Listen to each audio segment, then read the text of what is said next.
Glória a Deus. Eu quero só ler um texto aqui com você. Se você puder abrir lá em Apocalipse. Vou fazer alusão do mesmo texto. Capítulo de número 2. O versículo de número 9. Que diz assim: Eu, João, que também sou irmão e companheiro na aflição, no reino e na paciência de Jesus Cristo, estava na ilha chamada Pátimos, por causa da palavra de Deus e pelo testemunho de Jesus Cristo. Eu fui arrebatado em espírito no dia do Senhor, e ouvi de trás de mim uma grande voz como de trombeta, que dizia: o que vê, escreve-o num livro e envia-os às 7 igrejas que estão na Ásia: Éfeso, Esmirna, Pérgamo, Tiatira, Sardo, Filadélfia e Laodiceia. Virei-me para ver quem falava comigo, e virando-me vi 7 castiçais de ouro, e no meio dos 7 castiçais, um semelhante ao Filho do Homem, vestido até os pés de vestido comprido, e cingido pelos peitos com um cinto de ouro. E a sua cabeça e cabelos eram brancos como a lã, como a neve, e os seus olhos como chama de fogo, e os seus pés semelhantes a latão reluzente, como que se tivesse sido tirados numa fornalha, e a sua voz como voz de muitas águas. E ele tinha na sua destra 7 estrelas, e da sua boca saía uma aguda espada de 2 fios. E o seu rosto era como o sol, quando na sua força resplandecente. E eu, quando vi, caí aos seus pés, como morto,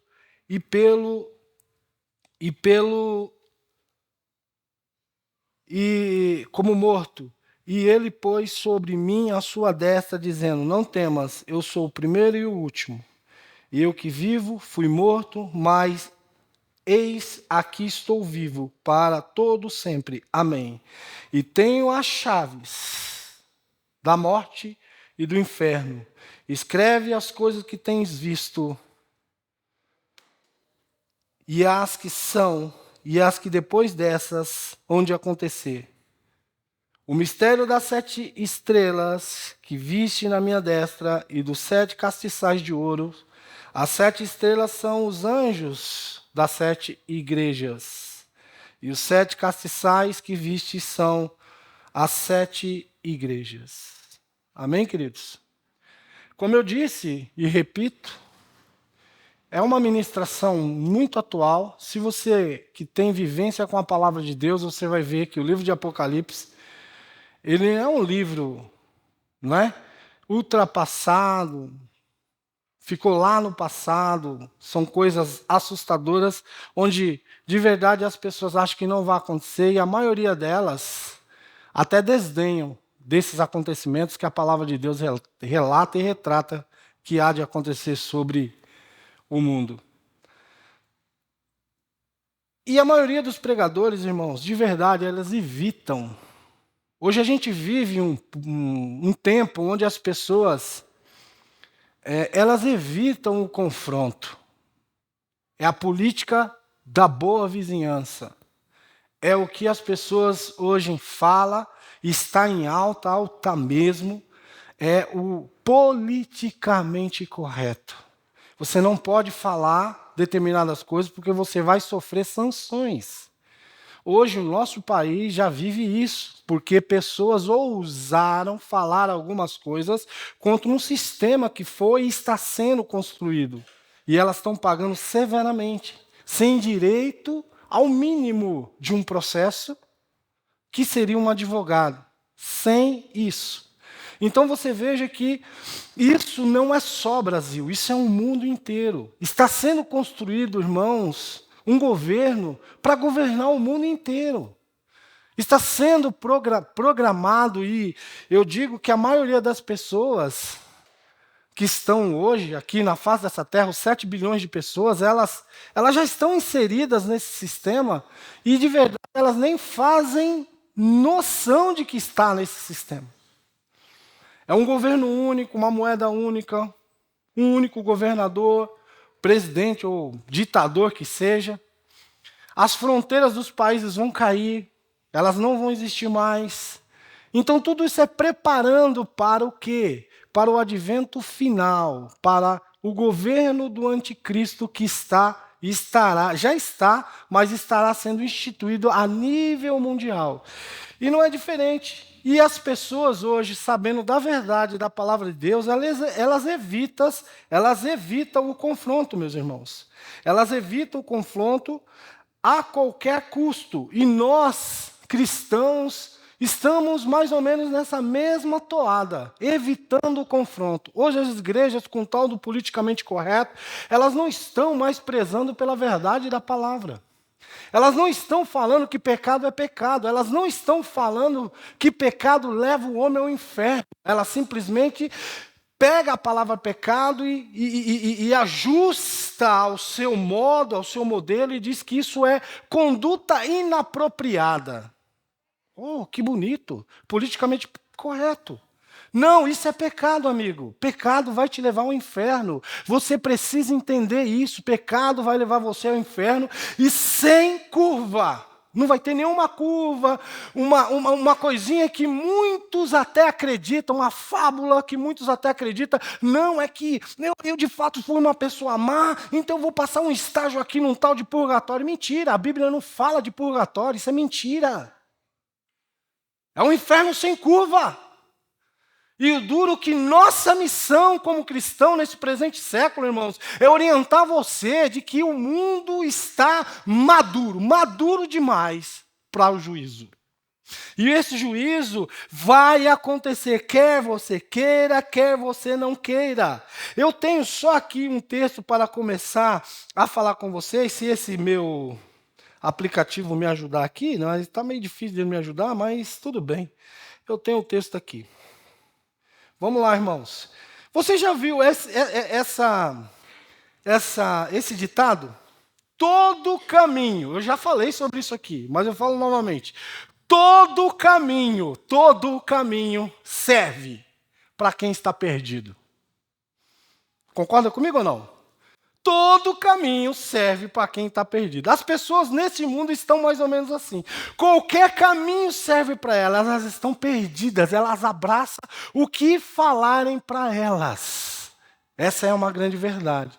Só que nós, irmãos, que pregamos a verdade da palavra de Deus, amigo, nós não estamos perdidos. Nós sabemos muito bem o que estamos fazendo aqui, para onde vamos, quem adoramos, o que fazemos, o nosso tempo, qual ele é aqui. Ele é curto, muito curto. O nosso tempo, inclusive aqui, até te diria, ele tem até um número. Pastor, o senhor vai revelar o número? Vou. O melhor do tempo nosso aqui como ser humano, irmãos, é 70 anos. Pastor, mas como essa conclusão é a Bíblia, irmão? 70 anos. O que passar disso é enfado e canseira. Então eu e você tem 70 anos para achar esse caminho. Pelo amor de Deus, meus irmãos. 70 anos para achar um caminho. 70 anos. E alguns já estão lá, ó, com o pezinho no 70. Eu ainda não, ainda falta um pouco. Mas estou chegando. Mas graças a Deus eu achei esse caminho, irmãos. Aos 20 anos de idade. E as pessoas precisam urgentemente achar esse caminho. Quem é o caminho? Quem é o caminho, a verdade e a vida, igreja? Jesus. É Ele quem está admoestando essas 7 igrejas que eu acabei de falar aqui. É Ele que está dizendo a tônica desta palavra, irmãos, o conteúdo dela. É Ele quem tem dito sobre a situação de cada uma delas. E como eu disse, irmãos, nós estamos vivendo literalmente a era das 7 igrejas de uma vez só. Então, pastor, eu devo ser da igreja de Filadélfia. Amém, irmãos. Glória a Deus que você é da igreja de Filadélfia. Não, pastor, eu acho que eu sou da igreja de Esmirna.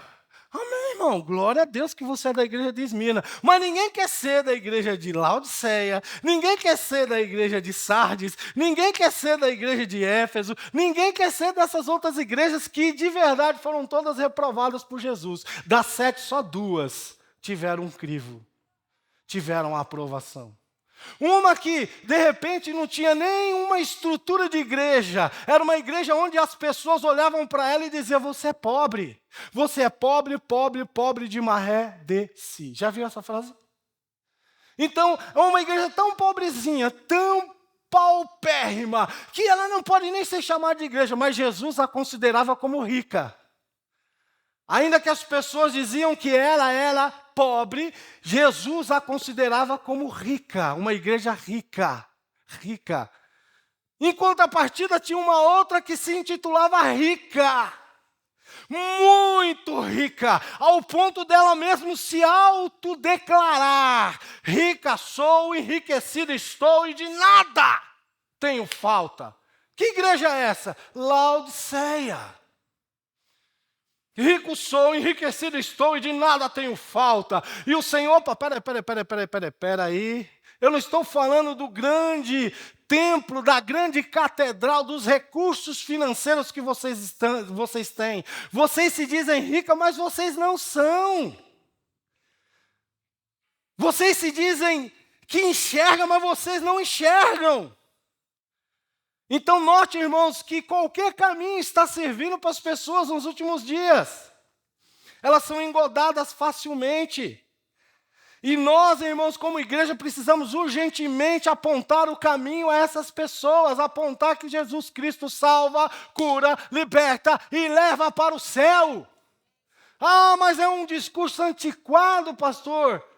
Que seja para alguns, mas é uma verdade para todos. Jesus Cristo é o mesmo, Ele não mudou. Por isso que eu falo, irmãos, que as igrejas hoje, elas viraram uma espécie de local onde as pessoas se reúnem para massagear mais o seu ego do que qualquer outra coisa. Quando alguém se desponta ali falar a verdade, ele é chato, ele é crica, ele é uma pessoa zica, ele é uma pessoa que fica só te chamando a atenção no teu pé. Por quê? Está te chamando a atenção. Como um pai ou como uma mãe, eu não tenho mais meu pai, eu não tenho mais minha mãe, infelizmente, eles partiram em 2006. Mas, irmãos, que falta faz o meu pai, que falta faz a minha mãe na minha vida, ainda como adulto. E eu sei que um pai e uma mãe, ele não quer o mal de um filho, ele simplesmente quer chamar a atenção acerca daquilo que ele, talvez, filho, saiba. Mas o pai e a mãe, pela sua insistência e chateza, fica sempre pegando no filho. Filho, faça isso, filha, faça aquilo. Filho, você está errado, filha, você está aquilo. Porque um pai e uma mãe, hoje, que evita o confronto com seu filho, vai colher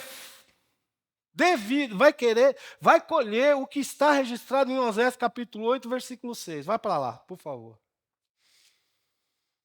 A gente tem que mostrar onde está até tirando os versículos, que não é coisa da nossa cabeça não, irmãos. Oséias capítulo 8, versículo 7. Acharam aí? O irmão me ajudou aí na Bíblia. Essa Bíblia aqui eu estou meio apanhando com ela. Oséias, onde é mesmo? É Antigo Testamento, não é? Botou aí? Vou ler ali para você, é mais fácil. Não dá para ler. Deixa eu procurar aqui, irmãos. Oséias, depois de que livro mesmo? Depois de Daniel, né? Achei, ó. Achei aqui, irmão. Pensei que tinha tirado isso aqui da página. 8, 7. Na minha Bíblia aqui, quer dizer, que não é minha, na Bíblia da minha digníssima esposa, porque semearam ventos e cegarão o quê? Tormentas. Quando você, pai, passa a mãozinha na cabeça do seu filho, não confrontando ele com os erros que ele tem, que ela tem, que eles colecionam, que elas colecionam, e estão levando sacolas e mais sacolas de erro, e você, que bonito, filho, que bonita, filha, que legal. Quando você faz isso, você simplesmente está entrando no que diz aqui, Oséias capítulo 8, versículo 7. Porque semearam ventos e cegarão tormentas. não há seara, a erva não dará farinha, e se der, tragá-los-ão os estrangeiros. É isso, queridos. É isso que falta para a igreja do século 21. Orientar pessoas acerca de um fim que está muito próximo. E as pessoas achando que elas estão, e que encontraram o caminho, mas elas estão literalmente perdidas, porque todo o caminho está servindo para elas. Não tem quem confronte, não tem quem fale. Você olha aqui a igreja de Éfeso, por exemplo, uma igreja trabalhadora, uma igreja que trabalhava incansavelmente, e o Senhor reconhecia isso. Se é algo que o Senhor, meu irmão, não deixa de reconhecer, é o seu esforço. O que você fez por Ele. Outro dia eu estava vendo um vídeo curto, e eu achei, meu Deus, tem todo sentido esse vídeo. E ele dizia que Deus não tem ninguém voluntário na obra dele. E de verdade, eu não sou voluntário, pastor não é voluntário, os irmãos aqui não é voluntário. Não, mas eu não ganho nada. Você não ganha nada? Que história é essa? Não, mas eu não recebo salário. Você não recebe salário? Eu vou olhar bem na cara de vocês aqui. Então você, irmão, que fez ou que faz, você não é voluntário, você é um trabalhador da obra. E a Bíblia diz que ninguém ficará sem a sua recompensa. Nem mesmo esse irmão, que eu não sei quem foi, que botou esse copo de água aqui, ó. O Senhor tem para você, que botou essa água aqui, um galardão. Você quem abriu essa igreja hoje, um galardão. Você quem passou vassoura aqui, ó, no chão aqui, no quintal da igreja, você tem um galardão. Você que ajustou as cadeiras, você tem um galardão. Você que abraçou uma pessoa e disse para ela, bem-vindo, bem-vinda, você tem um galardão. Ninguém ficará sem a sua paga. Aliás, não é ficará, ou já está recebendo, essa é uma verdade. Então a igreja de Éfeso, deixa eu beber água aqui, irmão. Ela é incansável, trabalhadora. Uma igreja que realmente ela fazia e acontecia. Uma igreja que tinha caridades. Uma igreja que tinha amor. Mas só que ela, infelizmente, devido àquilo que ela estava vivendo, o processo do trabalho, ela se esqueceu de algo que você nunca pode se esquecer. O primeiro amor. Você pode esquecer a sua carteira, tudo bem. Você pode esquecer o seu celular, que isso ninguém esquece. Conste nos autos aí. Ninguém esquece esse negócio. Você pode esquecer até de passar um pente no cabelo e escovar os dentes. Mas o primeiro amor, você não pode esquecer. A prática do primeiro amor não pode ser esquecida. E a igreja de Éfeso foi reprovada por essa razão. O Senhor reconhecendo tudo, reconhecendo o que eles fez. O voluntariado, entre aspas, que voluntariado, como eu já disse, é nós que queremos colocar esse nome, mas de verdade o Senhor já lhe pagou e tem lhe pagado. Sempre, Ele não é devedor a você em nada. Ah, mas lá atrás eu fiz isso, lá atrás eu expulsei demônios, lá atrás... E agora? Não, agora eu não estou sem fazer nada. Você está errado, você está errada. Isso não lhe dá o direito de você encostar. Isso não lhe dá o direito das pessoas fazerem igual alguns trabalhadores seletistas de empresas, que eles passam só apenas 2 anos trabalhando incansavelmente, até com aquele ditado que encaixa muito bem nessa ministração: vassoura nova varre bem. Já viu esse ditado? Vassoura nova varre bem. Mas a velha, pastor, não varre não, não varre porque ela abre as cerdas e não varre mais nada. Que era para varrer, fica um monte de coisa para trás. Vassoura velha. Quem você é? Quem eu sou? Quem nós somos?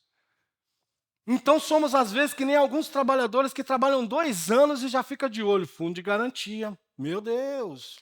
Fundo de garantia. Eu preciso do meu fundo de garantia. E faz de tudo para ser dispensado pela empresa, pastor. Por quê? Quer alcançar o fundo de garantia. Ele quer estar figurando ali com algum benefício por ter trabalhado 2 anos.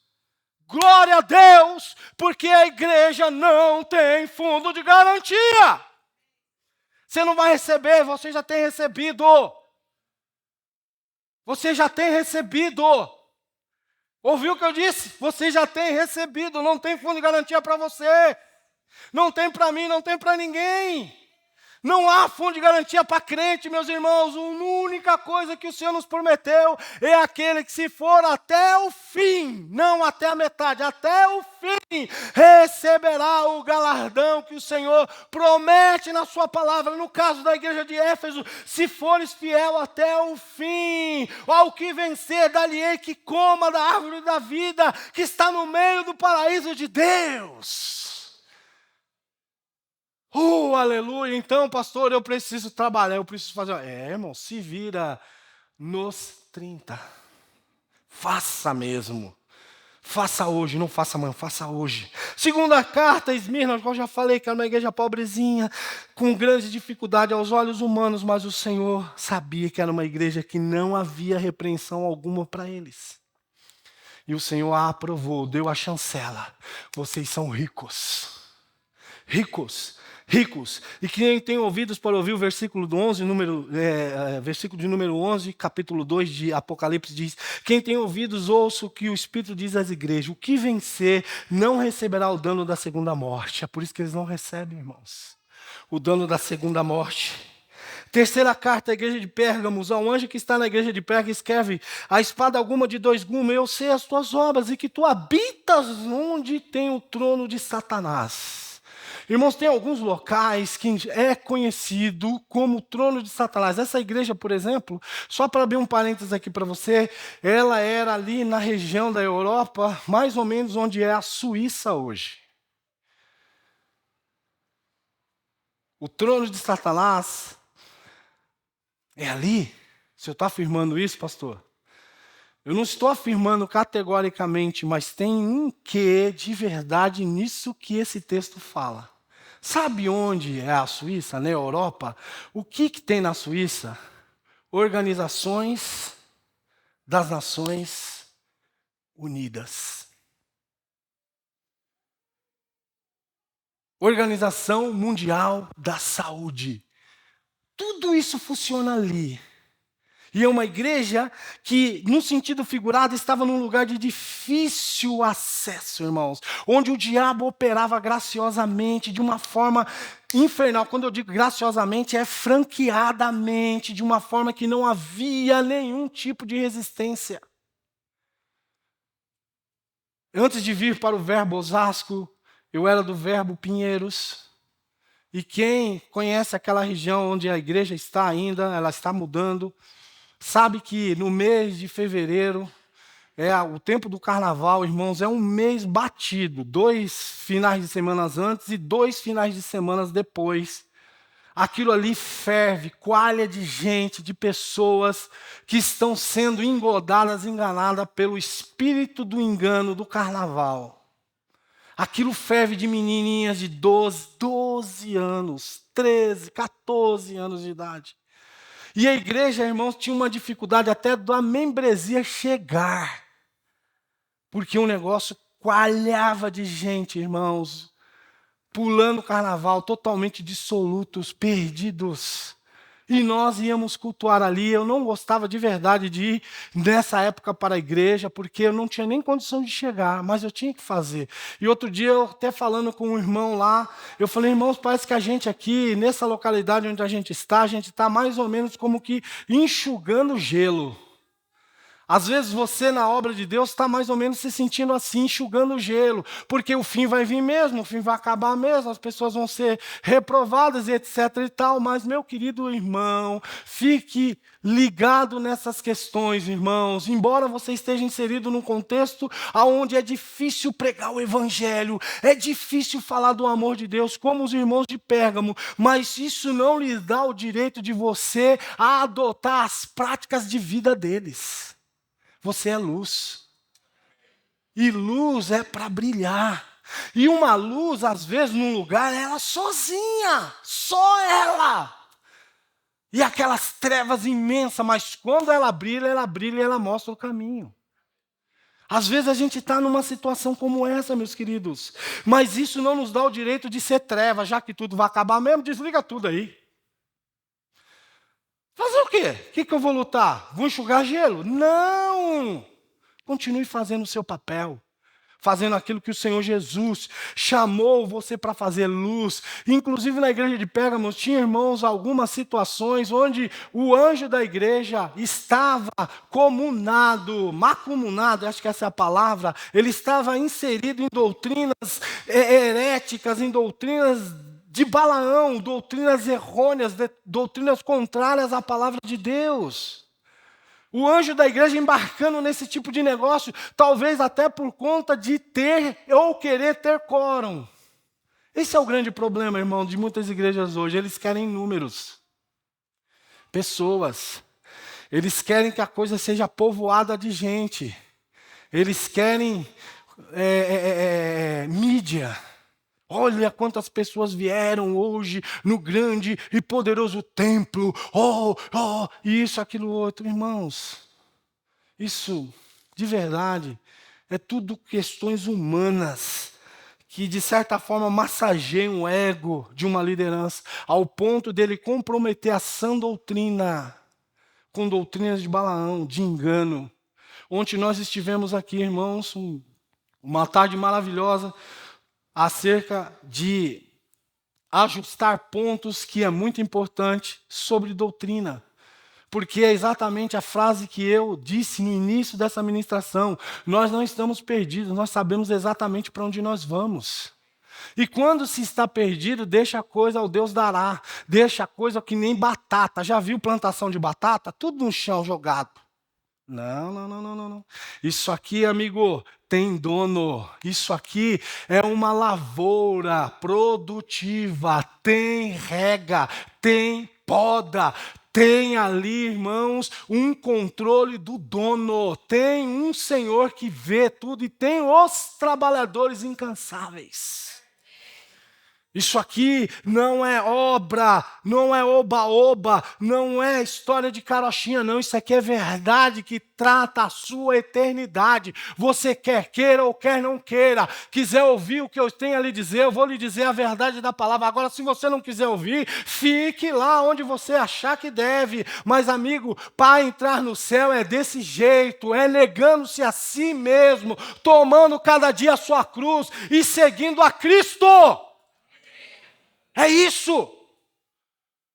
Isso não vai mudar nunca. Pode mudar os tempos, as vestimentas das pessoas, mas essa verdade ela é imutável. Jesus continua salvando, curando, libertando. E se você quiser entrar no céu, é desse jeito. Aí vem umas pessoas com alguns lugares inclusivos, você já sabe o que significa essa palavra. Ah, pastor, eu e o meu namorado podemos entrar no céu. Estou falando de 2 homens, tá bom? Sim, claro que pode, porque Deus é amor. Mentira, mentira do diabo, irmãos. Essas pessoas estão sendo enganadas. Mas cadê a pessoa para falar sobre isso?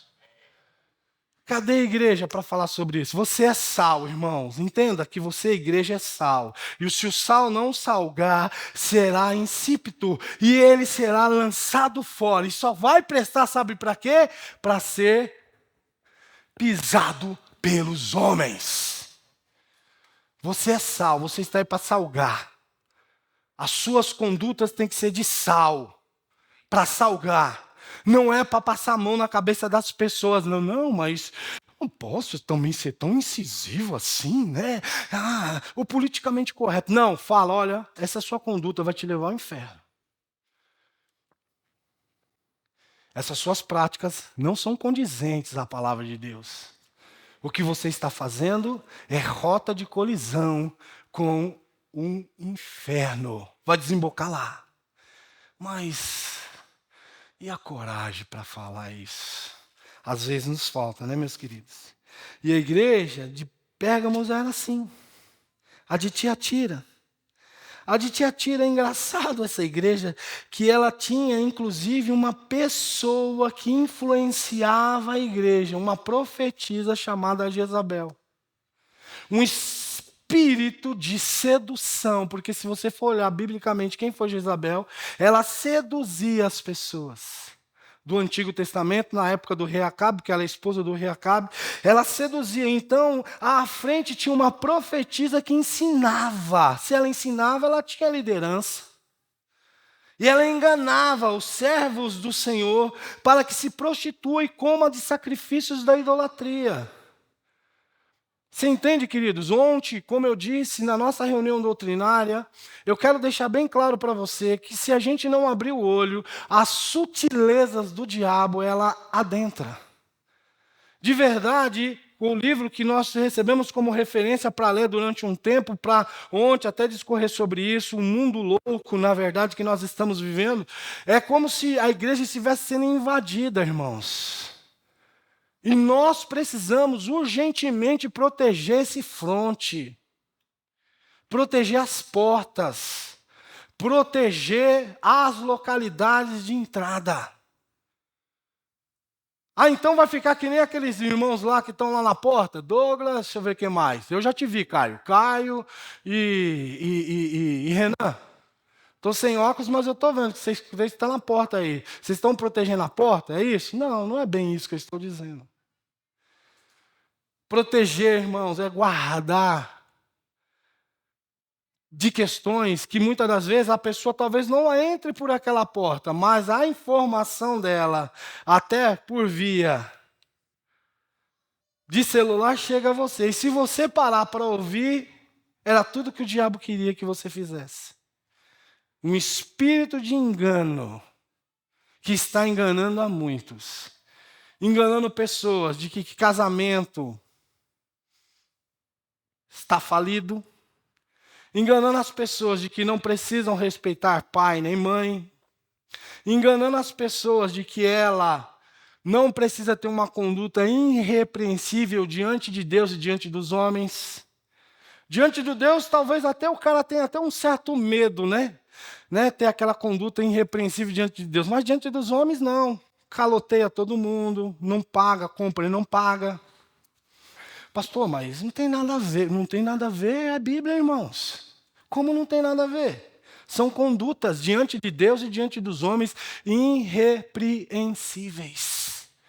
Igreja é para isso, sabe? Igreja é para te dar direção. Eu não vou pedir o CPF do pastor, exceto se ele tem um cargo de liderança, vai ascender em alguma situação para representar a igreja. É clássico que a gente pede até o CPF, RG e tudo mais. Eu não vou pedir o CPF, por exemplo, do Tiago, para saber se ele paga ou não paga as contas dele. Não, nada disso. Mas a palavra de Deus é falada e que cada um entenda o que a palavra de Deus está falando e ajuste a sua vida, amigo. Mas hoje em dia as igrejas passam muito a mão na cabeça. Muito mesmo. Elas têm medo do confronto, meus irmãos. Tem medo de perder membros, tem medo, mas nós já chegar esse dia onde pessoas, muitas pessoas virão, e mesmo assim a gente não pode conceder nenhum tipo de situação onde a gente possa maquiar a verdade. Nós temos que nos posicionar como João Batista, que as pessoas iam até ele, ouvir um discurso duro. Mas João Batista não se esquivava, é isso? De falar a verdade, de chamar as pessoas de raça de víbora. Quem vos ensinou a fugir da ira futura? Pastor, o senhor está falando isso, irmãos? Mais ou menos. Talvez não com essa ênfase. Mas, amigo, se você não quiser mudar de vida, de verdade, a igreja não é um lugar para você. Então quer dizer que aqui só tem pessoas perfeitas? Eu não disse isso. Aqui tem pessoas imperfeitas, tentando buscar uma perfeição, mirando-se em Cristo, o varão perfeito. E o dia que eu e você estiver perfeito, pode ter toda a certeza, das duas uma aconteceu, ou nós fomos para a glória, através da morte, ou o arrebatamento se deu. Porque chegamos à estatura de varão perfeito. Então, aqui não é um local de pessoas perfeitas, é pessoas buscando a perfeição. E nós não estamos aqui dizendo que você não é bem-vindo. Você é bem-vindo, sim. Você pode vir como você estiver, você estiver. Não há problema algum. Mas só que você, pela palavra, vai ser confrontado a mudar a sua vida, a mudar a sua conduta. E aí, amigo, é com você. Amém? Irmão, estou vendo que os amém estão desaparecendo. É duro esse discurso, é duro mesmo. A igreja de Sardo, irmãos, a igreja de Sardo, ela era uma igreja que estava sendo convidada pelo próprio Senhor a ser vigilante. É uma igreja que estava sendo convidada a ouvir e guardar o que tem ouvido.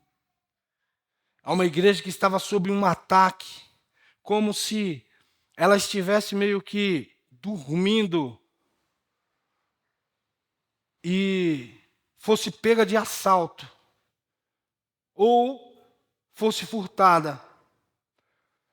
Acho que você já viu algumas notícias, alguns vídeos de pessoas que estão no trem ali, meio que cochilando, e o marginal está só olhando ela ali, esperando chegar numa estação, e ela dando uma bobeada com a bolsa, pega a bolsa e pula fora na próxima estação e vai-se embora.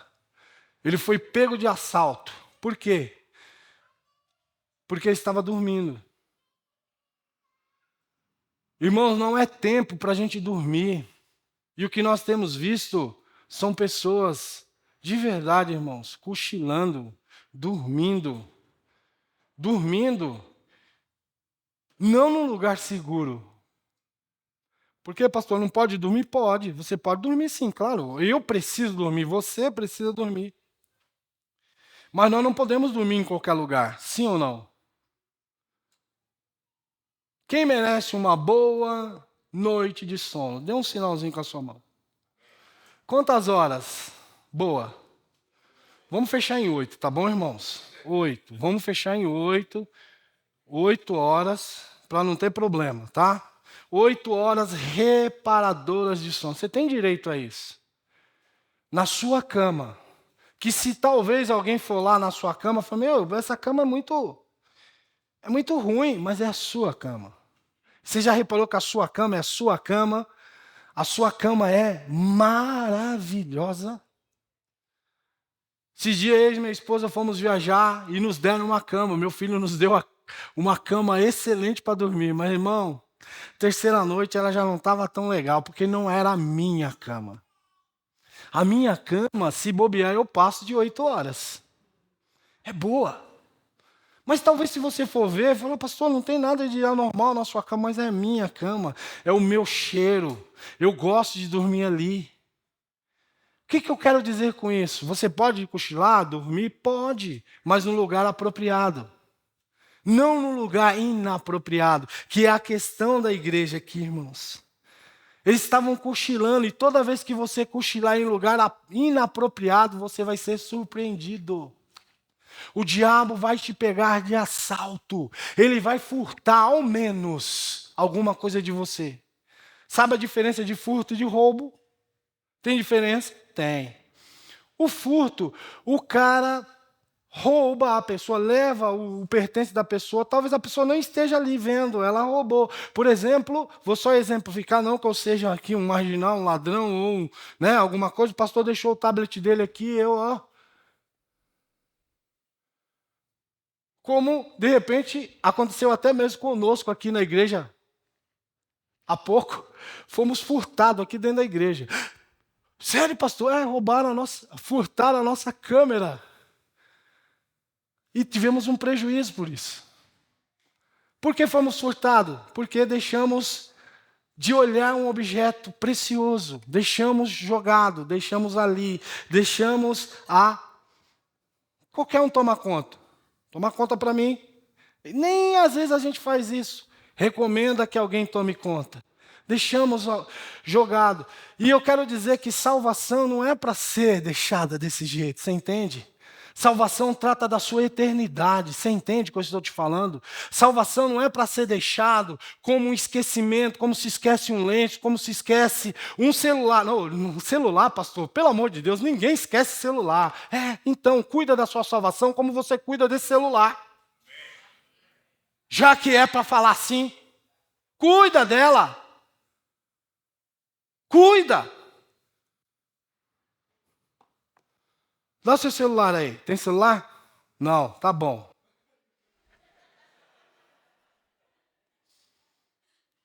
Eu quero um celular com senha. Tem senha no seu, irmão? Então me dá ele aí. Tá bom, aqui, eu levei o celular da minha Maria, mas eu quero abrir. Não abre, tem uma senha. Mas nem senha! Tem gente que bota no celular e nem na salvação, irmão. Nem senha a pessoa bota. Aí você quer o quê? Você não quer ser roubado, pastor? O diabo tem feito algo na minha vida que está me acabando com tudo, irmão. Pelo amor de Deus, irmãos. A gente vai falar as mesmas coisas sempre. É o que estava acontecendo aqui, parafraseando. Cara, essa igreja, a igreja de Sardo. O ladrão roubou, eles não vigiaram, eles foram surpreendidos, foram furtados, foram pegos de assalto. E além de que, se contaminaram com as suas vestes. Uma igreja que foi reprovada porque desconsiderou o que havia recebido. Se é algo, irmãos, que deixa um pai muito triste. Filhos, dê um sinalzinho com a sua mão, por favor. Filhos. Todos vocês são filhos. Se é uma coisa que deixa um pai muito triste. É quando um pai, com grande esforço, trouxe algo para você. Um presente, uma dádiva. Alguma coisa que você talvez queria ou até ele te surpreendeu. E você trata aquilo de qualquer maneira. Muitos de nós, irmãos, estamos tratando as coisas de Deus de qualquer maneira. A juventude é tão relaxada e relapsa,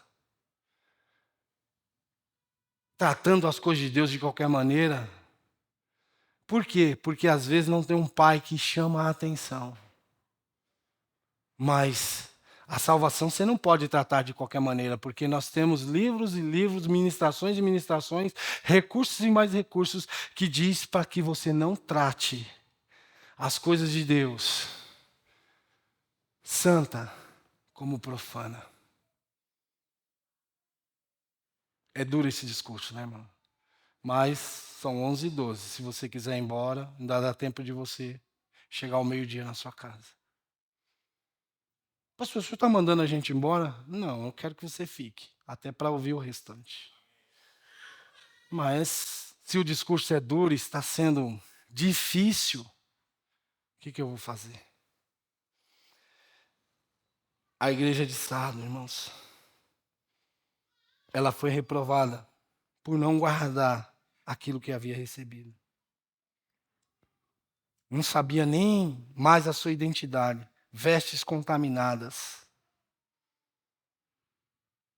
Aí vem a igreja de Filadélfia. Foi aprovada também, assim como a igreja de Esmirna. Passando grande dificuldade.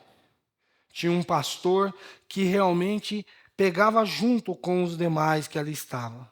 Guardaram a palavra da paciência do Senhor.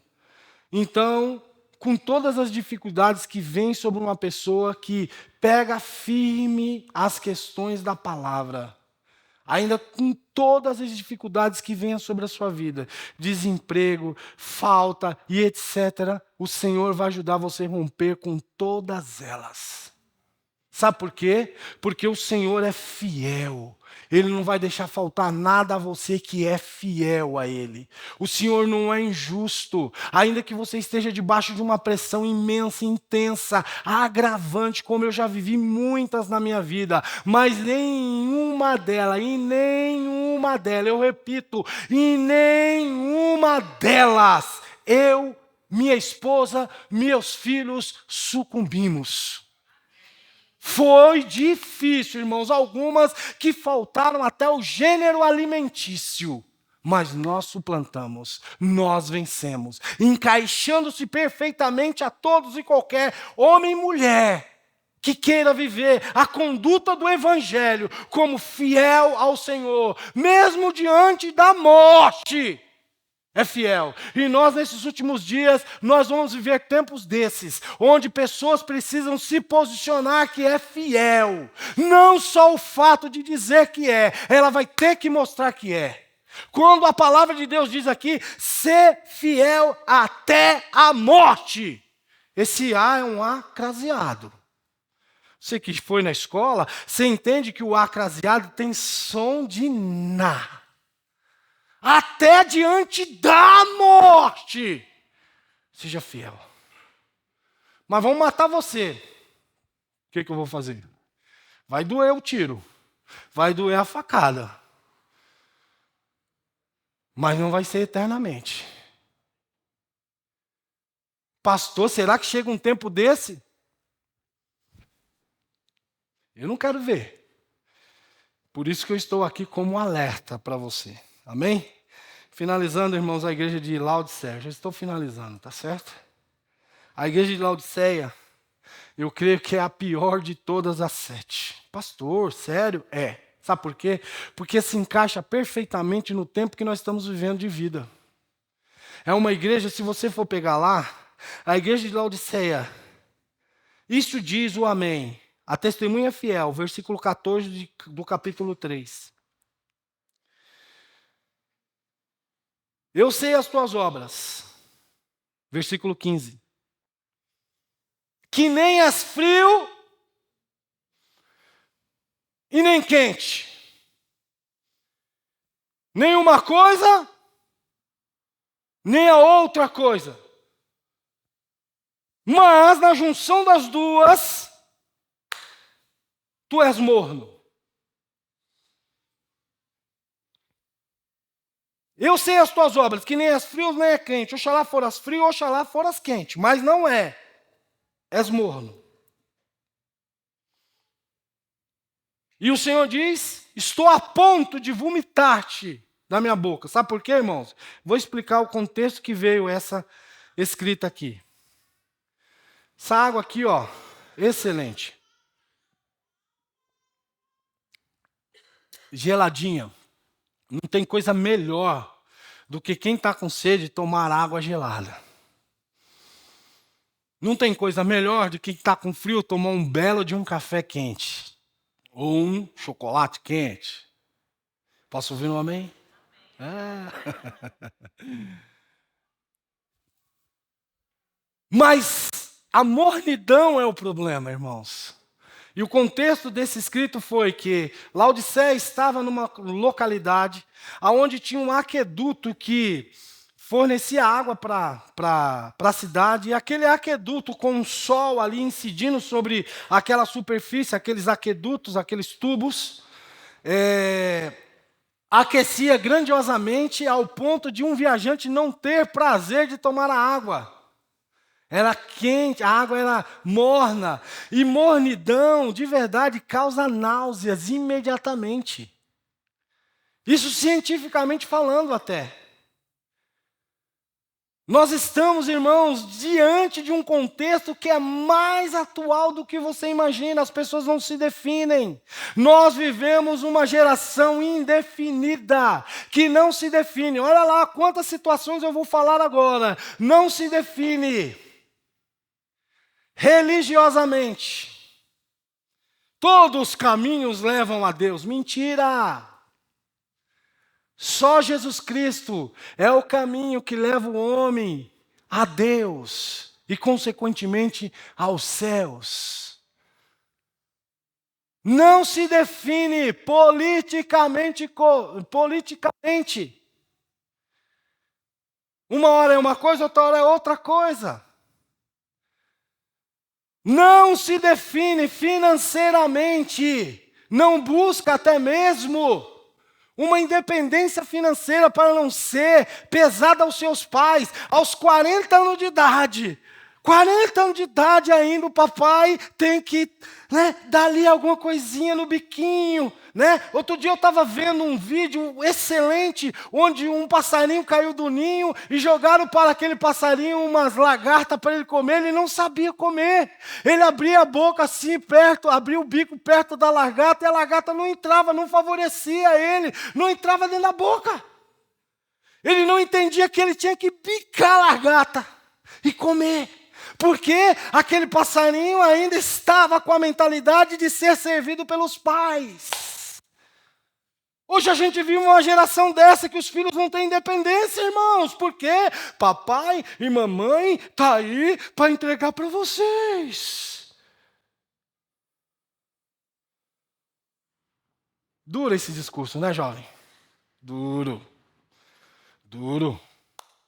Mas vamos lá sacudir o pote. Vamos lá trabalhar, vamos lá botar um currículo, vamos lá, gente. Você é jovem, rapaz, você é forte, você vai lá, vamos embora. Mas nem isso essa geração se define. Porque papai dá tudo, papai dá o seu danoninho. Você quer o seu danoninho? Eu vou abrir para você aqui o danoninho, tá bom? Toma o danoninho. Mas nem abriu o danone, irmão, o cara serve.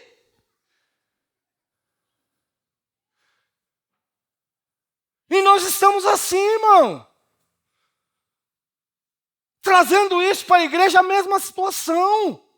Uma palavra que não confronta mais as pessoas. Sabe, eu vou ler aqui uma palavra do historiador fulano de tal, Beltrano. Não, cara, pega aqui, ó. Pega isso aqui, ó. 66 livros. Bíblia. Prega isso. Pastor, o senhor acha que está nervoso? Não estou, irmão. De verdade eu não estou, não. Estou calmo, zen. Inclusive, meu nome é Zen Newton. Uma igreja, irmãos, uma época que o pessoal não se define. Eu já falei, politicamente, financeiramente. Segura essa aí. Segura a bomba ninja agora. Sexualmente, não se define. Tem mais ou menos uns 200 nomenclatura de que o cara é. Você é o quê? Homem, mulher, binário, não binário. E vai. E lá vai. Ao ponto do livro até dizer como se você, do jeito que você está se sentindo hoje, você pode ser. Eu levantei muito sensível. Eu quero chorar. Você não é homem, não? Acho que não.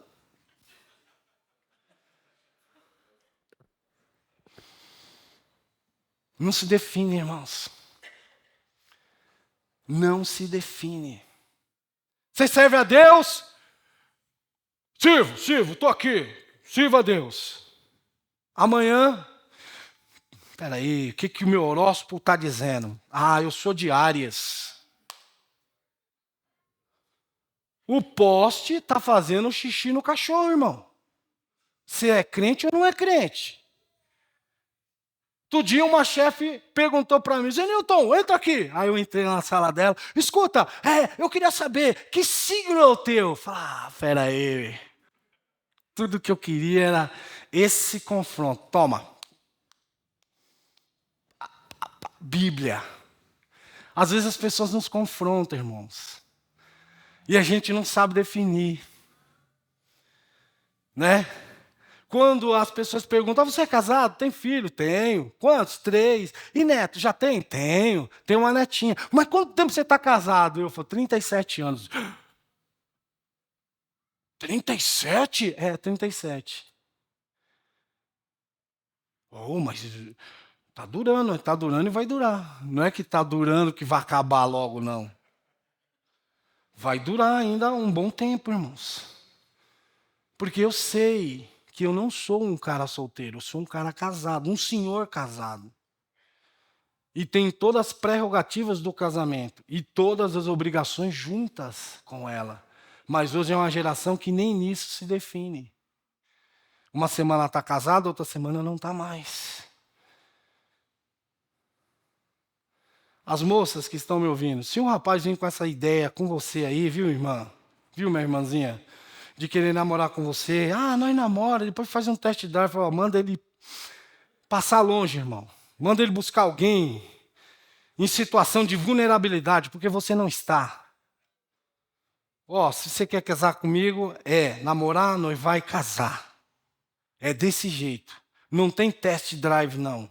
Sabe por quê, irmãos? Porque a gente está vivendo uma situação onde as coisas estão tão graves e o mundo está incendiado, pegando fogo. Vou pegar esse gancho, inclusive, se você ler o livro, você vai ver essa informação que eu estou dando aqui, na página 103 do livro. Era isso que eu queria falar ontem, mas acabo falando hoje, né, pastor? Página 103 do livro está dizendo sobre a fumaça. A fumaça tóxica do incêndio. Eu sou um profissional de segurança. Eu tenho 32 anos que trabalho com isso. Tenho uma empresa disso. Dou palestras sobre isso. E dentro das palestras que a gente dá, a gente fala sobre treinamento de brigada de incêndio. Treinamento da brigada de incêndio é uma coisa tão interessante. As pessoas, elas ficam até fascinadas quando a gente começa a falar, e é algo tão importante que elas têm conhecimento. Tem conhecimento. É só reunir os conhecimentos que ela tem. E no livro tem uma informação sobre cuidado com a fumaça. O mundo é literal, ele está pegando fogo. Só que 50% a 80% das vítimas de um incêndio não é devido ao fogo em si. Não é o fogo em si. Elas não morrem carbonizadas. Elas morrem por inalação da fumaça. E a fumaça você não tem como dizer, fica aí, não vem para cá. Ela invade, simplesmente assim. Recentemente, em 2013, nós tivemos um grande incêndio no Brasil, que inclusive mudou a literatura, as legislações brasileiras com relação ao incêndio. A Boate Kiss. Foi em janeiro de 2013. 242 jovens morreram. Perderam a vida em meio àquele incêndio. 242. E nenhum foi carbonizado. Tudo por inalação da fumaça. Como eu estou dizendo que o mundo está pegando fogo, nós como igreja não temos como falar que a fumaça não vai em dado momento invadir famílias, casas e igreja. Porque ela está invadindo, e muita gente já está acostumando a inalar essa fumaça tóxica que está matando. Mas nós precisamos urgentemente alertar você da fumaça tóxica que está entrando através de ideologia de gênero, através de roubo, através de tantas e tantas situações de internet, através das heresias, através de Balaãos, através de Jezabel, através de Nicolaitas, que tudo está registrado nesse texto que eu acabei de ensinar vocês aqui. Está tudo lá. É só ter um trabalho, um mínimo trabalho de querer ler um pouco a palavra de Deus. E o duro, meus irmãos, que muita gente vai morrer semelhante a um sapo.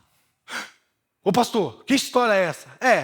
Diz o ditado, biologicamente falando, se você pegar um sapo e jogar dentro de uma panela de água fria, ele pula na hora. Ele não fica, ele pula. Mas se você pegar o sapo e colocar na água fria, aliás, se você pegar o sapo e jogar ele dentro de uma panela de água quente, ele pula na hora.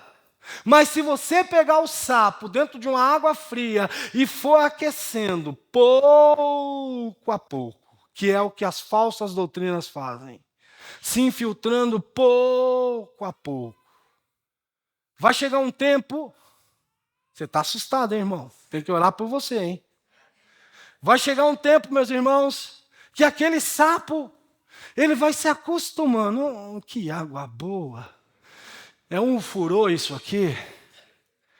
E vai esquentando, e vai esquentando, e vai esquentando, ele vai morrer esturricado e não vai pular fora. Esse é o meu medo, é o medo nosso, como líderes da igreja do presente século. Que você se acostume com esse mundo, tomando a forma dele, não tendo um caráter de Cristo. Esse é o problema.